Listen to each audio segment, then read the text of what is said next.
قادیانی حضرات، کسی بھی معنی میں خود کو خدا کا بیٹا کہنا یہ انسان کو دائرہ اسلام سے خارج کر دیتا ہے، انسان کو مشرک بنا دیتا ہے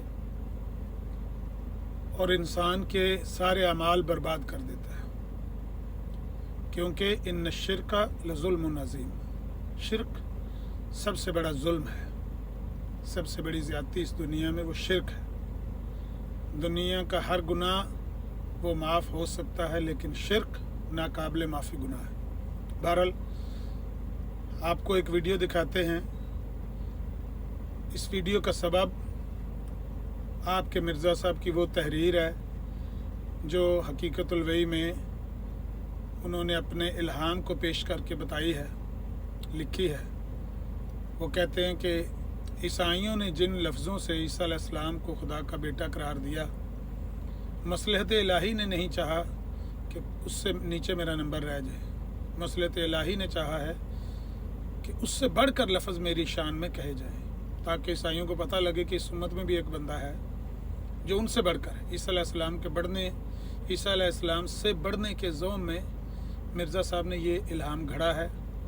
اس کو دیکھیں اور پھر اس پر جواب دیتے ہوئے جو کچھ اس مرزائی مربی نے الفاظ کہے ہیں اس کو سنیں، اور پھر یہ سرکاری نتیجہ سنیں، یعنی جس بچی کو، جس خاتون کو مطمئن کرنے کے لیے یہ لیپا پوتی کی جا رہی تھی، یہ کفر اور شرک بکا جا رہا تھا، اس بچی کا کیا رسپانس ہے وہ بھی آپ کو سناتے ہیں۔ آئیں سنیں۔ کی کوشش کرے گا نا کہ وہ بس نارمل مانتے ہیں، وہ کوئی ایسا نہیں کرتے کہ وہ شرک ہو جائے، وہ قرآن کو جھوٹا کرتا ہے، ہمیں جھوٹا نہیں کرتا۔ قرآن جس طرح کا وہ مانتے ہیں اسی کو شرک کہتا ہے، اور وہ یہی بگاٹن سان والا ہے۔ اگر وہ کہیں کہ وہ صرف خدا کا پیارا تھا اس لیے ہم بیٹا کہتے ہیں، تو میں کہتا ہوں، مجھے ایک کرسچن عورت تھی پادرن، اس نے کہا جی میں خدا کی بیٹی ہوں، تو اس نے سوچا کہ مسلمان تو ڈرتے ہیں یہ لفظ بولنے سے، میں نے کہا میں خدا کا بیٹا ہوں، ہم اصل میں خدا کے بیٹے ہیں، تم تو گمراہ ہو چکے ہو، ٹھیک ہے نا۔ تو یہ میں کہتا ہوں سب سے پیارا اور سب سے لاڈلا بیٹا خدا تعالیٰ کا حضرت محمد صلی اللہ علیہ وسلم تھے، اور اس میں کوئی حرج نہیں ہے۔ کیوں؟ میں جانتا ہوں میں کس معنوں میں اس لفظ کو استعمال کر رہا ہوں، تو یہ لفظ کے استعمال سے پتہ چلتا ہے۔ وہ استعمال کون بتائے گا؟ میں بتاؤں گا، میرے لیے کوئی نہیں بتا سکتا۔ مسیح موعود علیہ الصلوۃ والسلام کے لیے غیر احمدی، مسیح موعود علیہ الصلوۃ والسلام کے لیے معنوں میں وہ استعمال کر رہے ہیں۔ خود مسیح موعود علیہ الصلوۃ والسلام نے بتایا ہے میں کن معنوں میں استعمال کرتا ہوں۔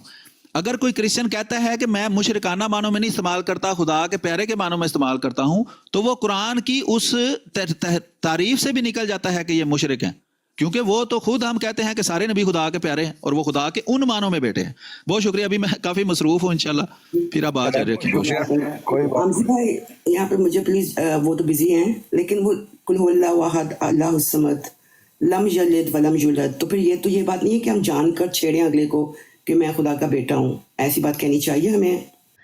ابھی جو آڈیو لگی ہوئی تھی وہ میر سلیم صاحب تھے، اور جہاں تک میرا خیال ہے کہ میں نے ہی ان سے کوشچن کیا تھا اور انہوں نے اس طرح کا جواب دیا تھا جی صحیح۔ تو اس کے اندر جو ہے مجھے وہاں پر جو ہے انہوں نے کہا تھا کہ اگر میں اور کچھ پوچھوں گی تو وہ پھر بحث ہو جائے گی، مباحثہ، ہاں ڈیبیٹ، لیکن وہ براڈ تھی کوشچن آنسرز کے لیے۔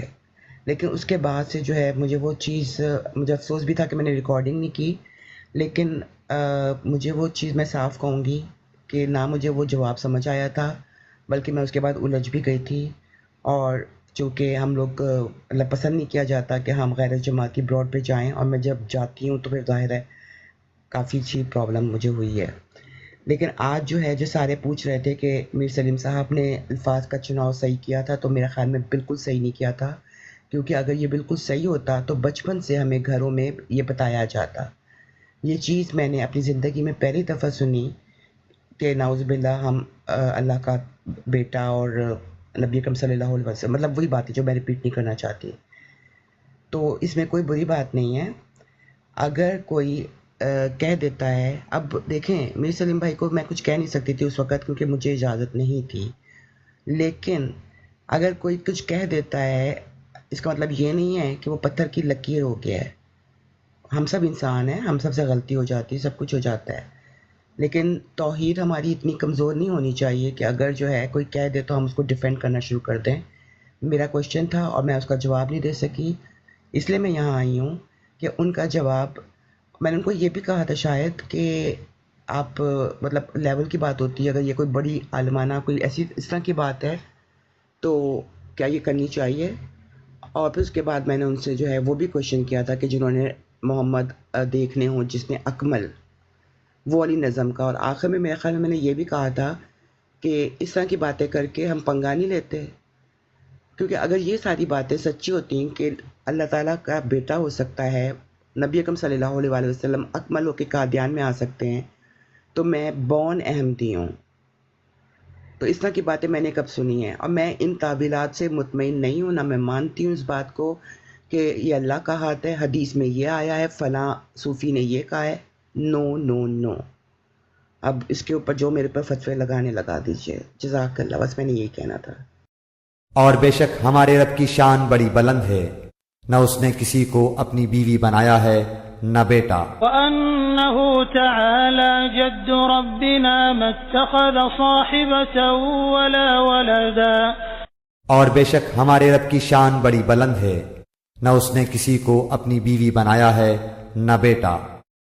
وقالت اليهود عزير ابن الله وقالت النصارى المسيح ابن الله ذلك قولهم بأفواههم يضاهئون قول الذين كفروا من قبل قاتلهم الله أنى يؤفكون. یہود کہتے ہیں عزیر اللہ کا بیٹا ہے، اور نصرانی کہتے ہیں مسیح اللہ کا بیٹا ہے. یہ قول صرف ان کے منہ کی بات ہے، اگلے منکروں کی بات کی یہ بھی نقل کرنے لگے. اللہ انہیں غارت کرے وہ کیسے پلٹائے جاتے ہیں. ما اتخذ الله من ولد وما كان معه من إله إذا لذهب كل إله بما خلق ولعلى بعضهم على بعض سبحان الله عما يصفون.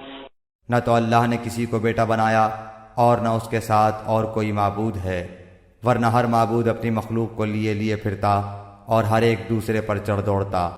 جو اوصاف یہ بتلاتے ہیں ان سے اللہ پاک اور بے نیاز ہے.